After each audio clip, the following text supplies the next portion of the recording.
തൃശൂർ നഗരത്തിലെ താഴ്ന്ന പ്രദേശങ്ങൾ വെള്ളക്കെട്ടിൽ. മഴ അല്പം ശമിച്ചെങ്കിലും താഴ്ന്ന പ്രദേശങ്ങളിലെല്ലാം വെള്ളം ഒഴിഞ്ഞു പോകാത്ത സ്ഥിതിയാണ്.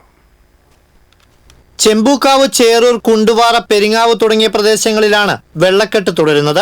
ജില്ലയിലെ ചെറുതും വലുതുമായ ഡാമുകളെല്ലാം തുറന്നതും പുഴയ്ക്കൽ പുഴ നിറഞ്ഞു കവിഞ്ഞൊഴുകുന്നതുമാണ് നഗരത്തിലെ വെള്ളക്കെട്ടിനിടയാക്കിയത്. പല പ്രദേശങ്ങളിലും അപ്രതീക്ഷിതമായി വെള്ളം കയറിയതോടെ പെരിങ്ങാവ് മേഖലയിലെ 500ഓളം വീടുകളും വിൽവട്ടം മേഖലയിലെ 100 കണക്കിന് വീടുകളും വെള്ളക്കെട്ടിലായി. പെരിങ്ങാവ് ബിവറേജിന് സമീപം വീടുകളിൽ കുടുങ്ങിയ വയോധികരെ ഫയർഫോഴ്സ് എത്തിയാണ് രക്ഷപ്പെടുത്തിയത്. നഗരത്തിലെ റോഡുകളിൽ വെള്ളം ഉയർന്നത് യാത്രക്കാരെ ബാധിച്ചു. അല്ല, ഞങ്ങളിപ്പോൾ പേരാമംഗലത്തേക്ക് പോകാനായിട്ട് വന്നാണ്, കിഴക്കേക്കോട്ടയം വന്നാണ് വരുന്നത്.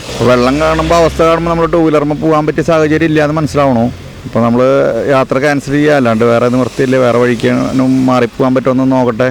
പുഴയ്ക്കൽ പെട്രോൾ പമ്പിലും MLA റോഡിലും വെള്ളം കയറിയതിനാൽ ഇതുവഴിയുള്ള വാഹന ഗതാഗതം തടസ്സപ്പെട്ടു. MG Nagar, Brindapuri, Ramnagar, Peoples Line തുടങ്ങിയ പ്രദേശങ്ങളിൽ വെള്ളം കയറിയതിനെ തുടർന്ന് 150ഓളം കുടുംബങ്ങളെ ദുരിതാശ്വാസ കേന്ദ്രത്തിലേക്ക് മാറ്റിപ്പാർപ്പിച്ചു. മഴക്കെടുതി വളരെ രൂക്ഷമാണ്.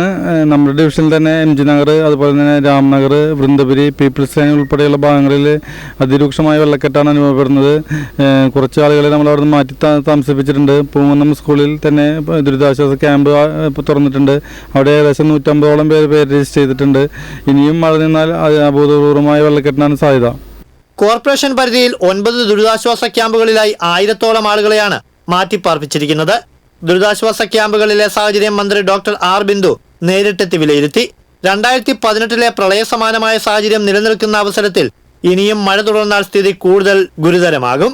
ജില്ലയിൽ 2 ദിവസമായി തുടരുന്ന കനത്ത മഴയ്ക്ക് ഇന്ന് അല്പം ശമനമുണ്ടെങ്കിലും താഴ്ന്ന പ്രദേശങ്ങളെല്ലാം വെള്ളം ഉയർന്നുകൊണ്ടിരിക്കുകയാണ്. പുഴയ്ക്കൽ റോഡിൽ ഇന്ന് വെള്ളം കയറി ഗതാഗതം സ്തംഭിച്ച അവസ്ഥയിലാണ്. ചെറിയ വാഹനങ്ങളൊന്നും ഇതിലെ കടന്നു പോകുന്നില്ല.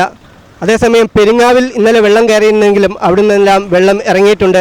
ഇനിയും മഴ തുടർന്നാൽ വെള്ളം ഉയരുന്ന ഒരു സാഹചര്യമാണ് നിലനിൽക്കുന്നത്.